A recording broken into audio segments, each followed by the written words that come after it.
사람 때문에 힘들고 인간관계에 지친 여러분들을 위해 오늘은 유럽 최고의 지혜의 대가라 불리는 17세기 인물 발타자르 그라시안의 지침 중 7가지를 소개해드리겠습니다. 이 지침들은 사람의 마음을 움직이기 위해 반드시 알아야 할 7가지 방법들이며 인간관계의 바이블과도 같은 지침들입니다. 이 인생의 조언들은 그가 살았던 당대보다도 오히려 오늘날 우리 현실에 적용할 때 더욱 빛을 발하는 것들이 많으니 잘 참고해 주시기 바랍니다. 1.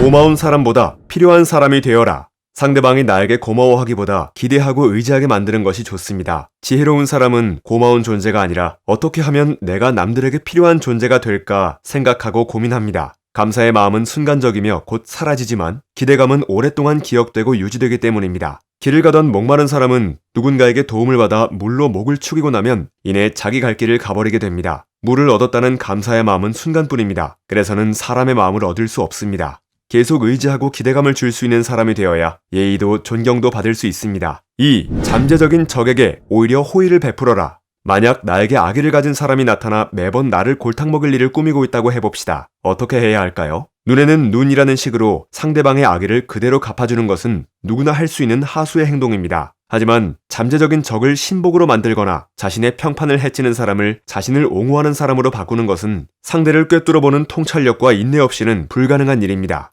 여러분은 그런 사람이 되어야 합니다. 악의를 가진 사람에게 오히려 호의를 베풀어 나를 존경하게 만들고 내 편으로 만드는 것입니다. 이러한 기술은 냉철한 이성과 침착함을 겸비한 사람만이 구사할 수 있는 처세술입니다. 하기 싫고 어려운 일이기는 해도 이 방법을 잘 활용할 수만 있게 되면 모든 안 좋은 일도 자신에게 유리한 방향으로 이끌어갈 수 있게 됩니다.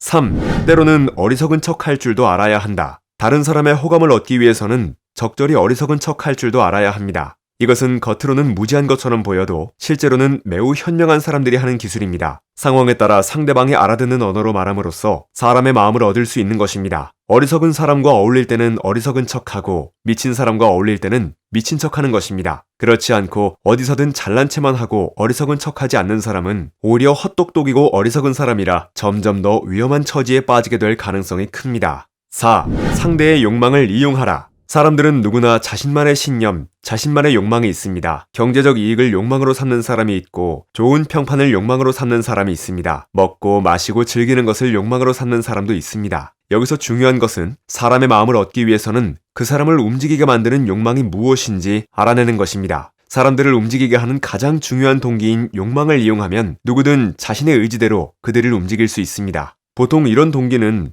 잘 다듬어진 품성보다는 본성에서 비롯되는 경우가 많습니다. 본성은 원래 제대로 통제되지 않기 때문입니다. 따라서 상대방의 본성이 가장 욕망하는 것이 무엇인지 알아내고 그것을 공략한다면 상대를 마음대로 움직일 수 있게 될 것입니다. 5. 당신의 속마음을 쉽게 드러내지 마라. 사람들은 상대가 겉으로 드러내는 감정을 통해 그의 생각을 유추합니다. 그러므로 속마음을 드러내지 않는 것은 사람을 상대할 때 기본이라 할 수 있습니다. 자신의 패를 모두 보여주고 카드게임을 하는 사람은 얼마 지나지 않아 가진 돈을 모두 잃게 되겠죠. 그렇듯 말과 행동을 아껴서 사람들의 호기심을 물리치는 것이 좋습니다. 사람들은 언제든 집요하게 내 생각을 알아보려고 할 것입니다. 그럴 때마다 정신을 바짝 차리고 내가 어떤 성향의 사람인지 다른 사람들이 알지 못하고 예측하지 못하게 해야 합니다. 그것을 들키는 순간 상대는 편안함을 느끼고 자신의 의도대로 나를 조종하며 깔아뭉개려 하거나 아첨하는 식으로 악용할 수 있기 때문입니다. 6. 부탁할 때에는 타이밍이 관건이다. 우리 주변엔 부탁을 잘 들어주는 사람도 있고 거절을 잘하는 사람도 있습니다. 부탁을 잘 들어주는 사람은 마치 참을 수 없는 금고와 같아서 힘들이지 않고 원하는 것을 얻어낼 수 있습니다. 문제는 거절을 잘하는 사람에게 부탁해야 할 때입니다. 이럴 때는 기술이 필요합니다. 그가 기분이 좋을 때, 식사를 마친 후에, 정신이 맑을 때 기습적으로 부탁하는 것이 좋습니다. 사람은 기분이 좋으면 호의를 베풀게 마련입니다. 또는 먼저 호의를 베푼 후에 부탁하면 승낙받기가 쉬워집니다. 그런데 다른 사람이 거절당한 직후에 찾아가서 부탁하거나 슬픈 일을 겪은 다음에 부탁하는 것 등은 이미 거절을 예약한 것이나 다름없습니다. 부탁은 타이밍이 중요한 것입니다.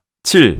적당한 침묵으로 신비감을 유지하라. 대부분의 사람은 자기가 이해하는 것은 대단하지 않다고 생각하고 자기가 이해하지 못하는 것은 대단하다고 생각합니다. 익숙한 물건보다 이국적이거나 낯선 물건이 더 비싸고 잘 알지 못하는 제품 가격은 과대평가되기 마련입니다. 마찬가지로 사람들은 여러분에 대해 신비감을 느낄 때 함부로 하지 못하고 더 높이 평가하게 됩니다. 그러므로 좋은 평판을 얻으려면 자신에 대해 남들에게 지나치게 자세히 설명하지 말아야 합니다. 내가 하는 말의 의미를 알아듣되 나를 함부로 비판할 기회는 주지 않을 정도가 적절합니다. 사람들은 자신이 왜 칭찬하는지 이유도 모르면서 잘 알려지지 않은 것이나 신비로운 것을 숭배하는 경향이 있습니다. 적당한 침묵으로 신비감을 유지하는 것이 여러모로 좋습니다. 오늘은 사람의 마음을 움직이기 위해 반드시 알아야 할 7가지 방법에 대해 알아보았습니다. 우리가 일상에서 겪는 괴로움은 대부분 인간관계에서 비롯됩니다. 이기적이고 불완전한 사람들과 함께 어울려 살아야 하기에 우리는 되도록 사람들과 충돌하지 않고 나를 온전히 지키며 그들의 마음을 얻어 잘 살아가는 지혜를 배워야 합니다. 여러분들도 오늘 설명해드린 사람의 마음을 움직이게 하는 조언들과 더불어 누구에게도 적이 되지 않고 상대와 공감하고 상대로부터 공감을 얻어내는 지혜로운 삶을 살아가시기 바랍니다. 본 영상은 책 사람을 얻는 지혜를 참고하였습니다.